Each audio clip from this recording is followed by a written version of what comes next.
11 में 10 कम है। कितने बजे तक अपन को चलाना? 11:30 बजे। ओके।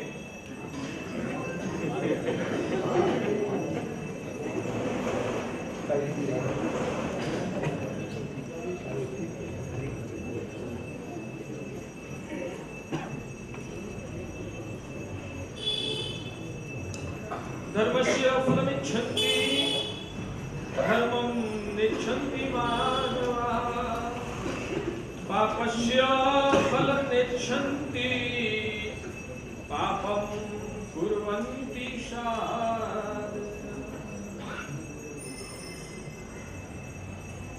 भाग्यशालियों,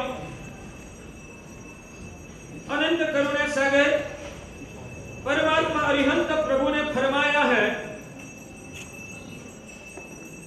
इस विश्व में रही हुई समग्र जीव सृष्टि सुख को ही चाहते हैं और दुख को कोई भी आत्मा कभी भी पसंद नहीं करती है।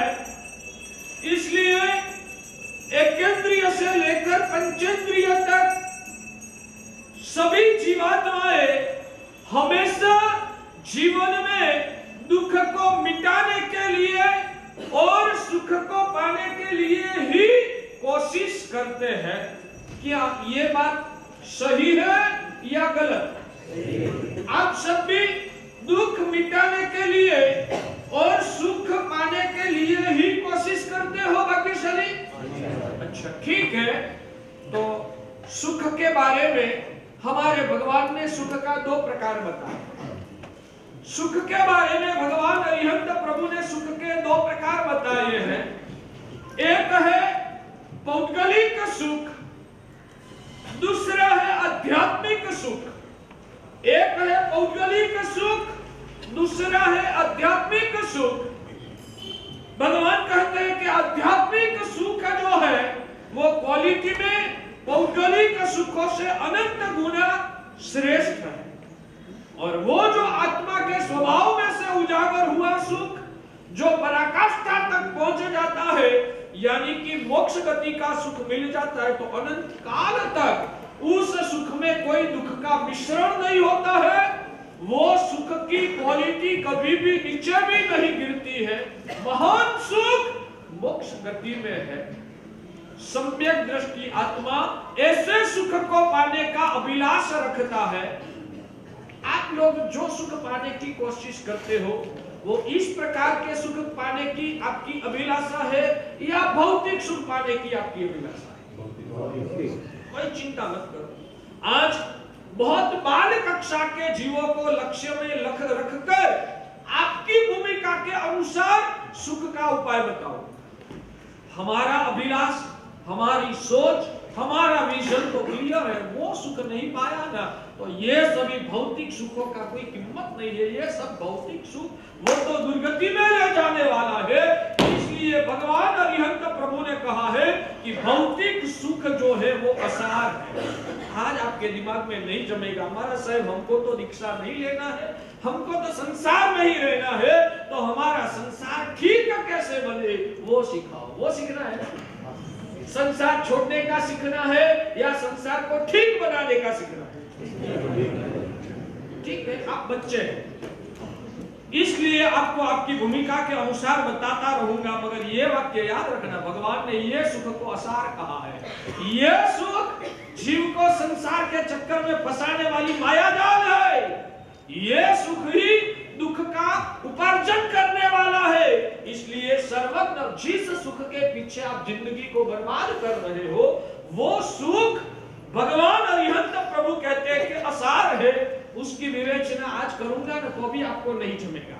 इसलिए सिर्फ आपको प्रस्तावना कर दिया कि ये संसार का सुख असार है और मोक्ष गति का आत्म स्वरूप का सुख है वो पाने जैसा है। उतना वाक्य सिर्फ आप याद रखना। भौतिक सुख आपका बढ़े उससे हमको खुशी नहीं होगी, फिर भी आपको कुछ भी करके बचाना तो है ही है। तो आपकी भूमिका के अनुसार आपको जो 5 इंद्रिय का भौतिक समृद्धि का सुख चाहिए वो सुख कैसे मिलेगा वो आप जानते हैं या नहीं जानते? भौतिक सुख कैसे मिलता है? या तो जिस दुखों को जीवन में से भगाना है, आप हमेशा जीवन में आए हुए दुखों को मिटाने का भाव रखते हो, मगर आपकी भावना साकार नहीं होती है, यानी कि जीवन में से दुख रवाना नहीं होता है और चाहते हो उस पैमाने में आपको भौतिक सुख मिलता नहीं है। ये मुझे जो अक्की पेट वालों के लिए लगा है कि अक्की पेट वाले जितना दुख को भगाना कोशिश करते हैं उस पैमाने में उनका दुख की विदाई नहीं होती है, और जिस पैमाने में सुख को पसंद करते हैं और मेहनत करते हैं फिर भी उनकी अपेक्षा के अनुसार उनको सुख प्राप्त नहीं होता है। ऐसा मुझे ये 25 दिनों में लगा है। तो मैंने जो महसूस आपके बारे में किया है वो वास्तविक है या भ्रम है, वो मुझे एक बार बता दीजिए, बाद में मैं आगे चलूं। क्या सच में मेरा ज्ञान कितना अच्छा है? मैंने जो लिखा वो बिल्कुल सही। मेरा ज्ञान नहीं है, ये तो भगवान ने विश्व का संसार की विचित्रता स्पष्ट रूप से दिखाई है। तो अब भाग्यशाली सबसे बड़ी दर्दनाक दशा वो है कि हम नास्तिक बन चुके हैं।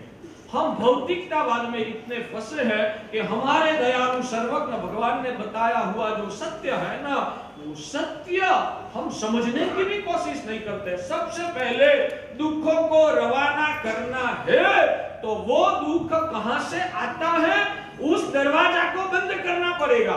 जैसे कि आपके घर में मान लो कि टेरेस में से पानी गिरता है, तो वो पानी को रोकना है तो सबसे पहले क्या करना पड़ेगा? टेरेस में से पानी आता है तो वो पानी को रोकने के लिए आपको क्या करना पड़ेगा? क्या करना पड़ेगा?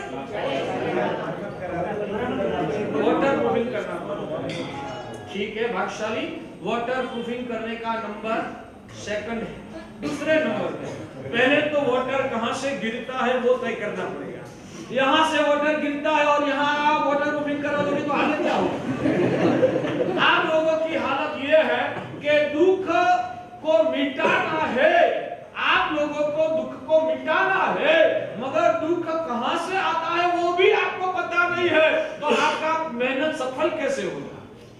दुख को मिटाने की कोशिश करने से पहले दुख कहां से आता है ना वो पहले क्लियर करो। पहला वाटर प्रूफिंग करना होता है या वाटर कहां से आता है वो पहला समझना पड़ता है, और वाटर कहां से गिरता है वो समझने से पहले ही वाटर प्रूफिंग कराना चालू कर दोगे तो क्या होगा? रिजल्ट नहीं मिलेगा। तो आप लोग आज तक दुख को मिटाने के लिए पारावार मेहनत करते हैं ना? मुझे रिस्पॉन्स देते रहो। दुख को मिटाने के लिए आप लोग पारावार मेहनत करते हैं, सफलता मिलती है या नहीं मिलती? सफलता मिलती है या नहीं मिलती है? आया ना? कभी कारण ढूंढा? पहले वो तय करो दुख कहां से आता है। तो मेरे सर्वज्ञ दयालु भगवान अरिहंत परमात्मा ने बताया है पाप कर्म के उदय की वजह से ही दुख आता है। पाप कर्म के उदय की वजह से ही जीवन में दुख आता है, और जब तक पाप कर्म को आप वाटर प्रूफिंग न करो, यानी कि पाप कर्म के दरवाजे को जब तक आप बंद न करो तब तक आपका दुख मिटने वाला नहीं है। ये सर्वज्ञ भगवान ने विधान किया है, उस विधान को हमें अंदर उतारना है। उतारने से पहले आपको इस बारे में क्षमता है तो हाँ बोलो, नहीं क्षमता है तो आपका जो प्रश्न है, मैं दावा करके कहता हूं कि पाप कर्म के उदय की वजह से ही जीवन में दुख आता है। आप मानते हो नहीं मानते हो, नहीं मानते हो तो आपकी सोच क्या है बताएं?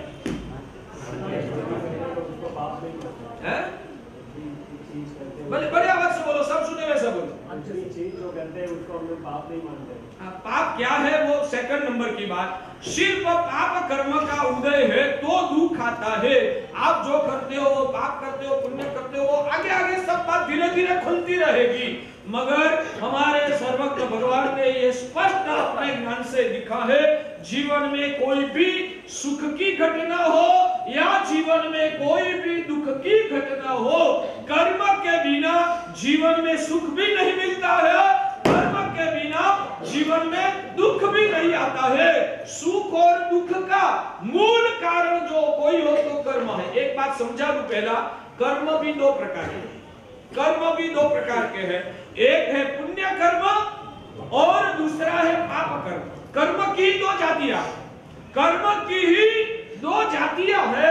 एक कर्म पाप कर्म कहा जाता है, दूसरा कर्म जो है वो पुण्य कर्म कहा जाता है। पिछले जन्म में हमने कोई भी कर्म किया, वो कर्म की वजह से ही अच्छा कर्म यानी कि पुण्य कर्म किया है, तो वो पुण्य कर्म जब उदय में आएगा, उस पुण्य के प्रभाव से ही जीवन में सुख आता है, और पाप कर्म के उदय की वजह से ही जीवन में दुख आता है।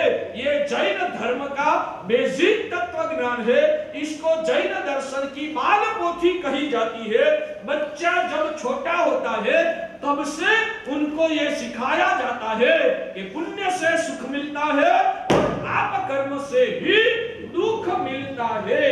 मगर मुझे लग रहा है कि आप लोगों को अभी जब भी जीवन में सुख आता है तो ये पुण्य के प्रभाव से आया, या दुख आता है तो वो पाप कर्म की वजह से आया, इतना आप लोगों को याद भी नहीं आता है। सही बात? ठीक है, याद आने से पहले सबसे पहले वो तय करो कि आप लोगों को अंदर में श्रद्धा है या नहीं है कि कर्म से ही सुख दुख आता है। उस बात में आपको शंका है तो आप बताइए। और एक बात कहूं, बैट्समैन को बैटिंग करने की मजा कब आता है? बैट्समैन को बैटिंग करने की मजा कब आता है? जमने के बाद। बॉलिंग अच्छी होती है तो बैटिंग करने का मजा आता है। बॉलिंग अच्छी किसको कही जाएगी? खड़ा होके ऐसे बॉल हाथ में लेके फेंका, इसको अच्छी बॉलिंग कही जाएगी। अच्छी बॉलिंग का मापदंड क्या? दम दबा के वो फास्ट बॉलिंग करता है ना, बॉलिंग फास्ट करता है तो बैटिंग करने में मजा आता है। गुगली बॉल छोड़ता है तो बैटिंग करने में मजा नहीं आता। मैं क्या कह रहा हूँ समझ रहे हैं?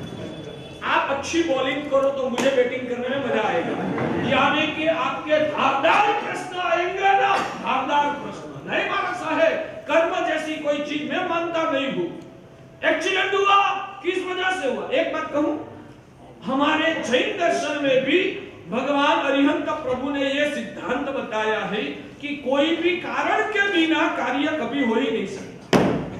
जैन दर्शन में सर्वज्ञ भगवान ने बताया है कि कारण होने के बिना कोई कार्य हो ही नहीं सकता है।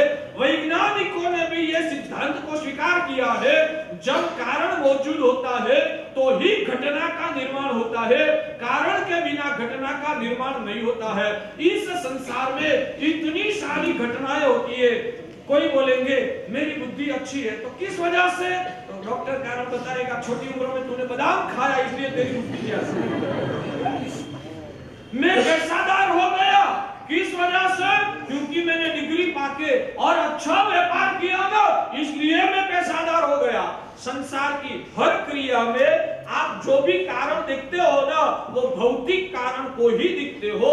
मगर कितनी घटनाएं ऐसी होती है कि जिसका जवाब आज के डॉक्टरों के पास भी नहीं होते हैं, आज के वैज्ञानिकों के भी पास भी नहीं होते हैं, आज के वकील लोगों के भी पास इसका जवाब नहीं होते हैं। वो जवाब भगवान के धर्म शास्त्र में दिखाया। इस जगत में बहुत सारी घटनाएं ऐसी है कि जिसका जवाब आपको इस व्यवहारिक दुनिया में नहीं मिलेगा। जैसे कि मैं बहुत संभाल के ड्राइविंग कर रहा था, फिर भी मेरा स्कूटर स्लिप हो गया। भाई तेरा स्कूटर, बहुत हजारों लोग यहां से घूमते हैं, उनका स्कूटर स्लिप नहीं हुआ, तेरा स्कूटर स्लिप क्यों हुआ? आपके पास है कोई कारण? आपके पास उसका कोई कारण है? हजारों लोग स्कूटर चलाते हैं, उनका स्कूटर स्लिप नहीं हुआ, आपका ही स्कूटर स्लिप क्यों हुआ? आपने बहुत संभाल के ड्राइविंग किया था, फिर भी एक्सीडेंट किया, स्लिप क्यों हुआ? टायर घिसा हुआ है। टायर गाड़ी का किसकी वजह से? गाड़ी के टायर में तकलीफ। गाड़ी के टायर में ठीक, आप चिंता मत कीजिए। मेरा सवाल यह है कि सभी के स्कूटर के टायर नहीं बिगड़े, आपका ही स्कूटर का टायर ऐसा क्यों हुआ? मेरी गाड़ी बहुत ज्यादा चली गई तो टायर घिस गया हो। आपकी गाड़ी जितनी ज्यादा चली है ना, दूसरे स्कूटर वालों को, दूसरे के स्कूटर आपसे भी ज्यादा किलोमीटर उसके टायर ने काटा है, फिर भी उनका स्कूटर टायर नहीं घसा, आपका टायर घिस गया। और वो आज तक आप इस रास्ते से हजारों बार गुजरे हैं, फिर भी नहीं हुआ, आज ही क्यों हुआ?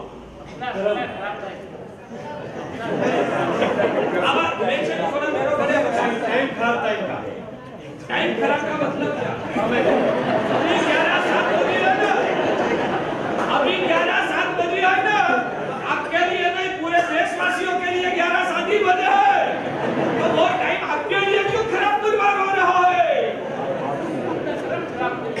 आया ना, बॉलिंग ढीली होगी।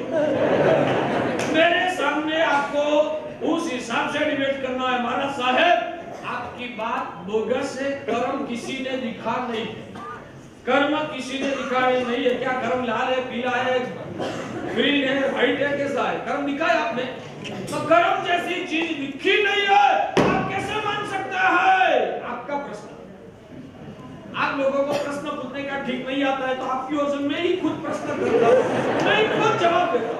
कर्म दिखता नहीं, अनुभव तो कर सकते हैं ना। कर्म दिखता नहीं, अनुभव तो होता है। आपने मान लिया ना, तो मैं सर्वमंगली करूं। मुझे लग रहा था कि आप कर्म को मानते नहीं है, आप मेहनत में ही विश्वास रखते हैं, आप बुद्धि पे ही विश्वास रखते हैं, आप पदार्थ में ही विश्वास रखते हैं, ऐसा मैं मानता था। इसलिए मेहनत से सफलता नहीं मिलती है, बुद्धि से भी सफलता नहीं मिलती है, पदार्थों से भी सफलता नहीं मिलती है, सफलता कर्म से मिलती है। वैसा आपके दिमाग में ठसाने के लिए मैं ये प्रवचन रखा था, मगर आपने मान लिया कि कर्म से दुख आता है। अब मेरा प्रवचन आगे को बढ़ाने की कोई जरूरत नहीं है। बोलो, थोड़ा बड़े आवाज से बोलो। सही बात। इसलिए आपका क्या मानना है? मेहनत से मिलता, आप मास्क निकालो, आपका क्या मानना है? मेहनत से सुख मिलता है? आप पहला आपका स्टेटस क्लियर करो। बिल्कुल, आप तो कहते हैं फिर भी बिल्कुल, और भी अच्छा ठीक है, वो मास्क वाला मास्क निकाल दो, मेरे सामने मास्क नहीं पहनना। मेहनत से सुख मिलता है, हाँ बिल्कुल। आप सभी को ये बात मंजूर है? मंजूर नहीं आपको? चलो ठीक है, जितने लोगों को मंजूर है कि मेहनत से सुख मिलता है, वो अगले हाथ खड़ा करते हैं। अच्छा, अब इतने लोगों के साथ पहली चर्चा करना है। मेहनत से जो सुख मिलता है, तो उसका नियम एक बनाना पड़ेगा कि जितनी ज्यादा मेहनत करो उतना ज्यादा सुख मिलेगा, जितनी मेहनत कम करो उतना सुख कम मिलेगा। मेहनत से सुख मिलता है ना। उदाहरण के रूप में मैं आपको बताऊं, दूध जो है वो शक्कर से मीठा होता है, दूध जो है वो शक्कर से मीठा होता है। तो एक तपेली में आप दूध में 1 चमची शक्कर डालो तो कैसा होगा? मीठा होगा।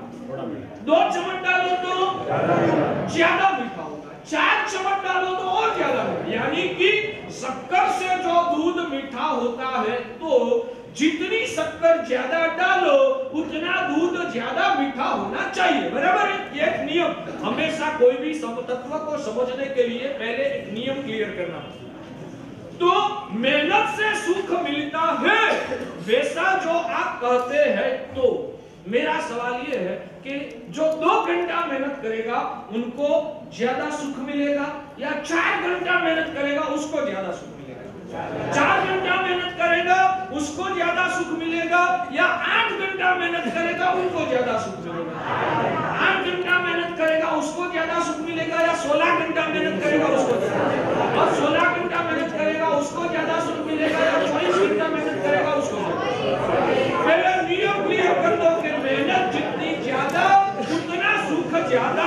ये एक सिद्धांत, भले ये सिद्धांत बोगस पुरवार होगा ना तो बाद में हम ठुकरा देंगे, मगर अभी तो एक बार स्टेटस क्लियर करना पड़ेगा। तो मेहनत करने से सुख मिलता है, तो जो व्यक्ति ज्यादा मेहनत करेगा उनको ज्यादा सुख होना चाहिए, जो व्यक्ति कम मेहनत करेगा उनको सुख कम मिलेगा। बराबर, पक्का?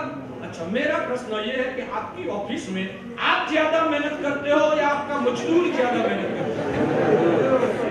आपकी ऑफिस में आप ज्यादा मेहनत करते हो या मजदूर जो है वो ज्यादा मेहनत करता है?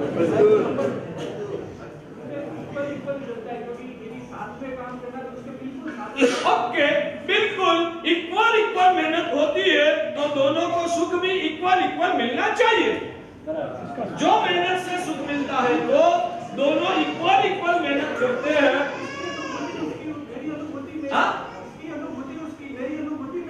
मेरी बात सुनो, मेरी बात सुनो, आप अनुभूति को सुख मानते हो या समृद्धि को सुख मानते हो? स्टेटस बदलना मत। अनुभूति को सुख मानते हो या समृद्धि को सुख मानते हो? आप दोनों अलग नहीं, आप क्या मानते हो वो बात है। आप अनुभूति को सुख मानते हो या समृद्धि को सुख मानते हो? पहले वो क्लियर करो, अनुभूति वो सुख है या समृद्धि वो सुख है? हाँ, तो मैं आपकी अनुभूति के संदर्भ में ही कह रहा हूँ कि सुख की एक व्याख्या तो क्लियर होनी चाहिए ना। सुख की व्याख्या क्या चीज है वो तो क्लियर है कि उसमें भी गड़बड़ है। सुख की व्याख्या क्लियर करो, सुख क्या चीज है? अनुभूति होना वो सुख है या समृद्धि होना वो सुख है? सुख की व्याख्या पूछ रहा हूं। सुख की व्याख्या क्या है? पता नहीं ना। आप सुख के लिए दौड़भाग करते हो, मगर सुख क्या चीज है वो भी क्लियर नहीं है, तो वो सुख कैसे मिलेगा, उसका उपाय के बारे में आप क्लियर कैसे हो पाओगे?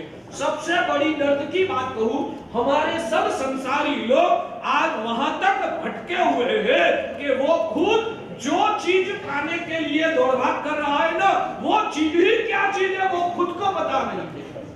तो आपकी परिभाषा में सबसे पहले वो क्लियर करना पड़ेगा कि सुख की परिभाषा आपकी क्या है, और आपकी जो सुख की परिभाषा होगी ना उस हिसाब से मैं मेरे प्रवचन को मोड़ दूंगा। आपकी सुख की परिभाषा पहले मुझे बताइए, आपकी आने के संसारी लोगों आपकी व्याख्या तो क्लियर करो बच्चा। मैं किस विषय में प्रवचन करूंगा?